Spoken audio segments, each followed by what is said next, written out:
here, gonna bring you another review. This time it's of Hakkenden, Eight Dogs of the East, and this one is of episode 6 called Stash. Now this episode starts off basically with some information. See,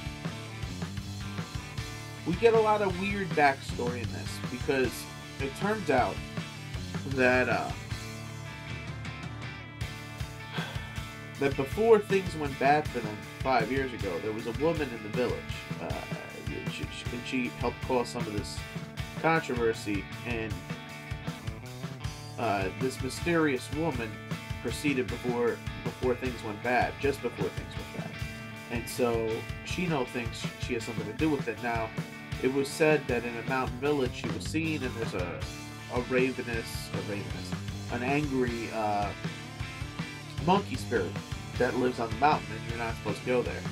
But when 5 villagers went up, they got water from this person or something, and in the end they died. But whatever. So, but they weren't killed by the monkey spirit like they're supposed to be. So there's a large shot. So Shino goes to investigate by himself, and he doesn't tell his brother. He goes, and basically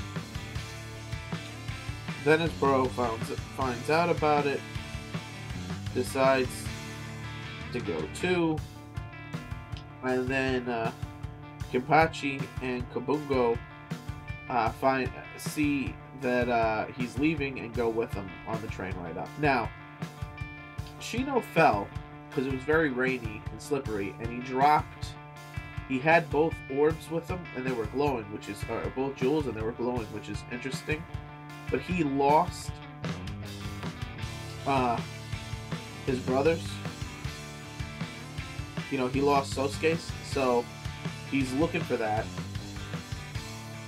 There's also a group of traveling performers that entered the town as well, and they have a dude in their midst pretending to be a chick, I guess. And these traveling performer chicks are there for the festival, even though there's a drought and those people died like earlier that week, but of some unknown weird disease. Now, he's recanting that he has nightmares that's this dude that looks an awful lot like Sosuke. Now, I will say this. I know in the opening you see Shino fighting somebody who looks like Sosuke with a sword. And I always assumed that was just the anime, because sometimes characters look alike.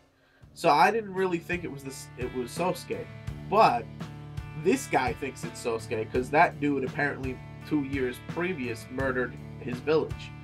And so he, and it was like a bloodthirsty version of him. So it's interesting that what's-his-face lost his stone, or his jewel, and this is all very interesting, because now all these characters are in the same town. Now, Shino was talking to the monkey spirit, who's this big giant, and he's wondering if he's seen the jewel. He ends up bringing him back a gold nugget instead, which is awesome, but not what he's looking for. And so he's like, alright. And then his brother and his friends catch up to him and drag him out of the mountain. Now, the animal spirit says something interesting. He's like, so he's gone. So's the nature of children, cruel, whimsical, yet and cruel. So, and it's mentioned later in the episode by the doctor that he does have a soft spot for children. So it'll be interesting to see where that goes, because he's still looking for the jewel. Now, as soon as they get back in town, they get quarantined into the jail cell, because obviously these 5 dudes were just killed with some sort of supernatural virus. When they're tested, it shows up they're negative. Now, the doctor in the town and her assistant, it turns out the assistant was this dude, and by the way, I get it. this anime borders on the gay side. So this dude is gay. Is all, you know.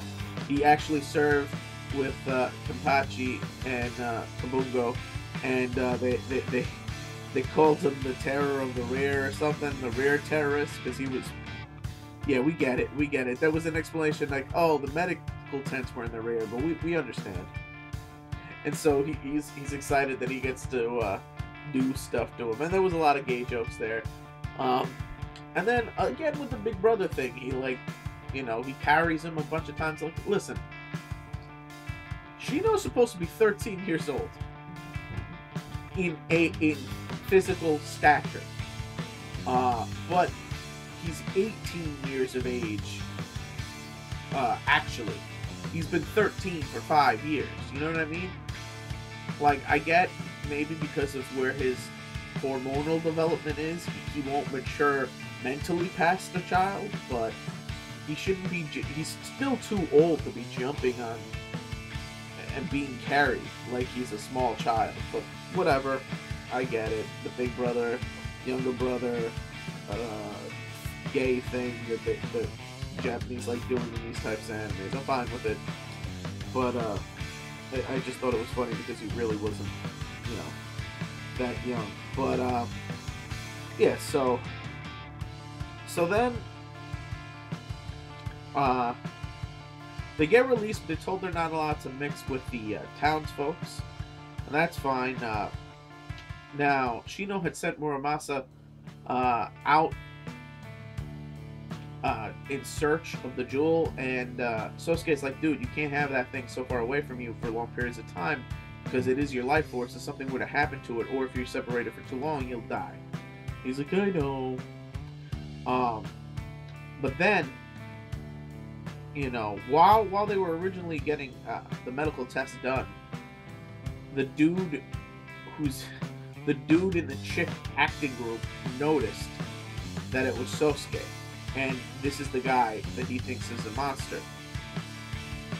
So he actually talks to Shino at one point, just to get a feel for things, and they had a weird, creepy conversation, and then he walks away.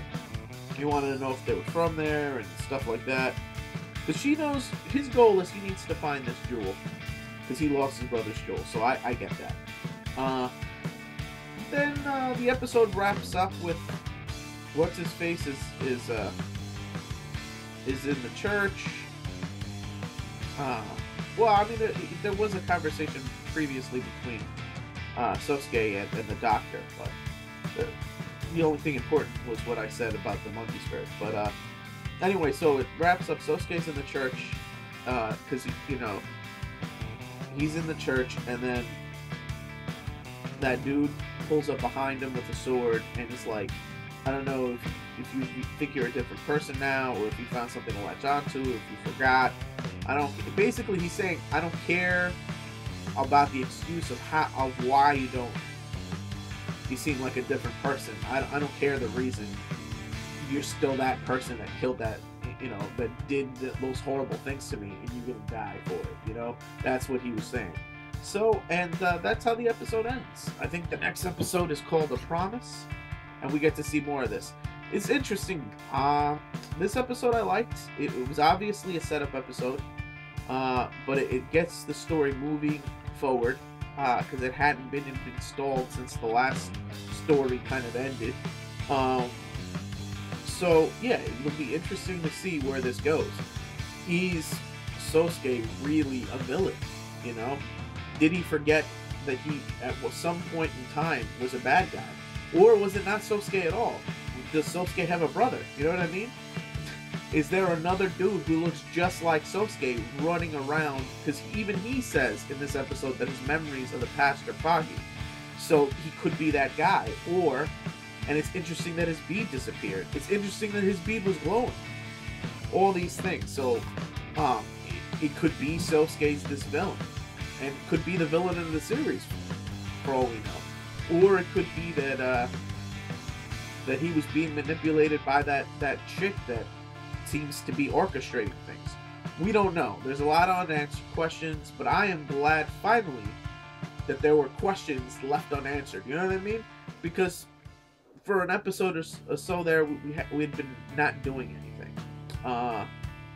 So I'm gonna give this one a 3.5 out of 5. It was just like I said, it was basically a setup. We got the seeds to the next story arc, which is good, and I can't wait to see where it goes. So this is Alert Wolf telling you to click it up if you like it, comment if you must, and please, please, please subscribe if you can. And this is me signing out.